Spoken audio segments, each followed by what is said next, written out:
Hello everyone. आज हम उसको कंप्लीट करेंगे जो हमारी पार्ट 1 रह गया था। जैसे हमने फ्रंट पेज की बात कर दी थी कि फ्रंट पेज तो इस तरीके से बना लेंगे। उसके बाद हम विषय सूची तैयार करेंगे। विषय सूची के पहले हम एक्नॉलेजमेंट भी डाल सकते हैं, उसका सर्टिफिकेट भी डाल सकते हैं, लेकिन यहाँ हम इन चीज़ों को स्किप करेंगे और सीधे विषय सूची पर आएंगे। फिर आता है इसकी भूमिका के बारे में, और भूमिका के बारे में बताएंगे। कुछ जो रिव्यू ऑफ लिटरेचर है वो 3-4 पेज का भूमिका में डाल देंगे, ठीक है। उसके बाद आएगा हमारा जो हमारे बेसिक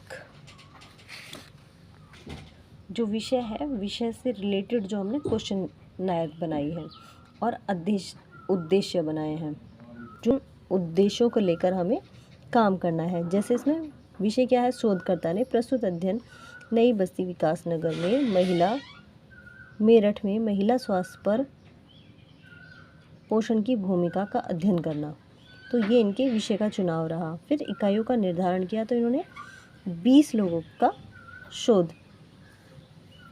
लोगों से इन्होंने रिसर्च की या फिर डाटा कलेक्ट किया। उसके बाद अध्ययन क्षेत्र का निर्माण मेरठ जिले का है, नई बस्ती का है और शिक्षित महिलाओं का अध्ययन इन्होंने किया। फिर सूचनादाताओं का चयन, प्रस्तुत अध्ययन में शिक्षित महिलाओं का चयन किया गया, ठीक है। फिर आता है अध्ययन के उपकरण में क्या क्या यूज़ किया। यहाँ पर शिक्षित महिलाओं से बात करने के लिए क्या क्या अनुसूची प्रविधि को प्रयोग किया गया। अब करते हैं हम किसी भी शोध को करने के पहले उपकल्पना का निर्माण करते हैं कि हमें स्टडी को लेके हमारे मन में क्या क्या सॉल्यूशंस, क्या क्या विचार आते हैं।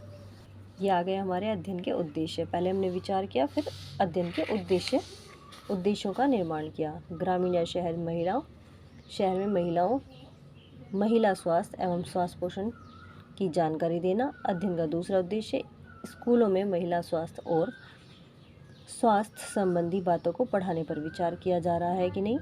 तीसरा उद्देश्य, परिवार में महिला स्वास्थ्य व स्वास्थ्य पोषण का विशेष ध्यान देना। अब जो ये पेज पहले आया था, इस पेज को उसके बाद ले जाएंगे, हाइपोथेसिस के बाद, परिकल्पना के बाद, कि कौन सा अध्ययन क्षेत्र लिया, ये सूचनादाताओं के बारे में, और कौन सी प्रविधि का यूज़ किया। ये तीनों पॉइंट उसके बाद में चले जाएंगे, ठीक है। इनको जाने के बाद स्टार्ट होती है टेबल्स। जो क्वेश्चन हमने बनाए उनके आधार पर टेबल्स बनानी है। इस तरह से टेबल्स को बताना है और उन्हें डिस्क्राइब भी करना है, और फिर इनका निष्कर्ष भी निकालना है टेबल्स के आधार पर।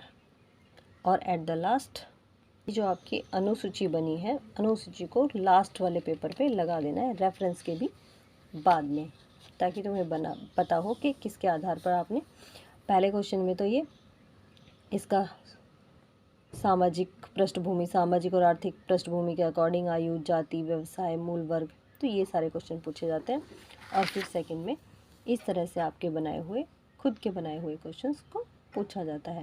ये लास्ट में लग जाएगी। बस हो गया ये रिसर्च का पूरा प्रोसीजर।